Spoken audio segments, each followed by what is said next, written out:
ka-rock and roll mga kaisda. What's up? So ngayon, isi-share ko nga pala sa inyo ang bago naming alaga, ang aming parrot fish. Ayan, so kakabili nga lang namin nito at ngayon, inilagay namin siya dito sa tank kasama ng mga alaga naming cichlids. So ayan, oh, ang ganda ng kulay nila. Ang ganda ng kulay nila, dilaw at saka orange. So medyo exciting din kasi ito. Ang parrot fish nga pala ay kilala sa makulay nitong kulay at sa kakaiba nitong itsura. Sana ay magkasundo sila ng mga cichlids ko sa loob ng aquarium, guys. Sa fish keeping, mahalaga talaga ang tamang pag-introduce ng bagong isda para maiwasan ng stress at away sa tank.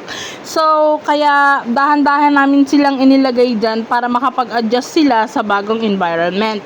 Sana maging healthy sila, no? At mas lalong gumanda ang aquarium natin dahil sa bagong kasama natin. So, kung mahilig din kayo sa fish keeping, comment lang kayo. At kung may alaga din kayong parrot fish o cichlids, salamat sa panonood mga ka-rock and roll. Thank you. Happy fish keeping!